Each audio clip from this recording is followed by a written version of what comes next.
नमस्कार, good morning. चलिए जानते हैं देश दुनिया की आज की तमाम सभी बड़ी खबर को। फटाफट वीडियो के लास्ट तक बने रहिए हमारे साथ। पश्चिम एशिया में अमेरिका, इजरायल और ईरान के बीच जारी गंभीर संघर्ष के बीच प्रधानमंत्री नरेंद्र मोदी ने शनिवार को ईरानी राष्ट्रपति डॉक्टर मसूद पेजेशकियान से टेलीफोन पर बातचीत की। यह जंग शुरू होने के बाद से दोनों नेताओं के बीच दूसरी चर्चा है। दोनों पक्षों ने मौजूदा तनाव के समाधान के लिए विभिन्न उपायों पर विस्तार से विचार किया।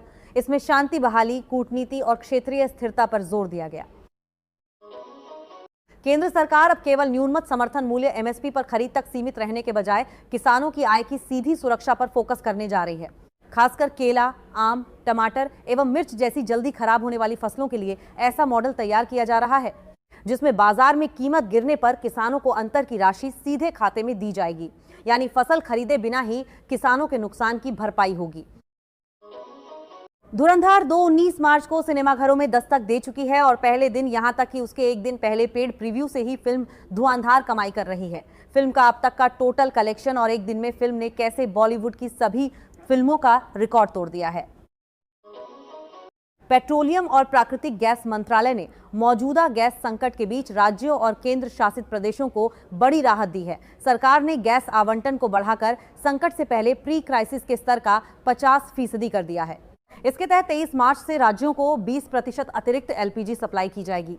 पेट्रोलियम सचिव डॉक्टर नीरज मित्तल ने सभी राज्यों और केंद्र शासित प्रदेशों के मुख्य सचिवों को लिखे पत्र में बताया कि इस अतिरिक्त आवंटन का मुख्य उद्देश्य खाद्य आपूर्ति और जनकल्याण से जुड़े प्रमुख क्षेत्रों को मदद पहुंचाना है। केंद्र सरकार ने एमएसएमई के लिए म्यूचुअल क्रेडिट गारंटी योजना में संशोधन किया है। वित्त मंत्रालय ने शनिवार को बताया कि इससे निर्माताओं और निर्यातकों को मदद मिलेगी। संशोधन के तहत चौथे वर्ष के बाद 5% अग्रिम योगदान की अनुमति दी गई है। मध्य प्रदेश के बालाघाट में महुआ बीनने गए एक 48 वर्षीय ग्रामीण पर बाघ ने हमला कर दिया, जिससे उसकी मौत हो गई। देर शाम तक घर न लौटने पर परिजनों ने खोजबीन की तो जंगल में महुआ के पेड़ के नीचे उसका आधा शरीर मिला। रमजान के दौरान कश्मीर घाटी में लगभग 1.8 लाख भेड़ बकरियां और 30 लाख पोल्ट्री आयात की गई। इस पवित्र महीने में गोश्त और चिकन का लगभग 600 करोड़ रुपए का कारोबार हुआ। संसदीय स्थायी समिति ने नदी जोड़ो परियोजना के बजट के कम उपयोग पर चिंता जताई है। वित्तीय वर्ष 2025-26 में 1808.29 करोड़ के संशोधित अनुमान के मुकाबले केवल 453.16 करोड़ खर्च हुए। जैश-ए-मोहम्मद और लश्कर-ए-तैयबा पाकिस्तान और गुलाम जम्मू कश्मीर में शिक्षा के नाम पर बच्चों को जिहादी बनाने का अभियान चला रहे हैं। दिल्ली सरकार का 2026-27 का बजट स्वास्थ्य व्यवस्था के लिए महत्वपूर्ण है। वर्तमान में सरकारी अस्पतालों में डॉक्टरों और पैरामेडिकल स्टाफ की भारी कमी है। हर तीसरा डॉक्टर पद खाली है। बिस्तरों की संख्या भी विश्व स्वास्थ्य संगठन के मानकों से आधी है। पिछले बजट का पूरा उपयोग नहीं हो पाया।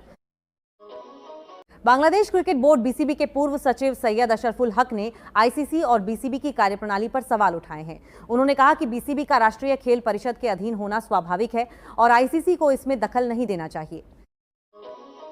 आईपीएल के सबसे सफल कप्तानों में शुमार महेंद्र सिंह धोनी के करीबी माने जाने वाले एक पूर्व खिलाड़ी ने कहा है कि आईपीएल 2026 धोनी की आखिरी सीजन हो सकता है।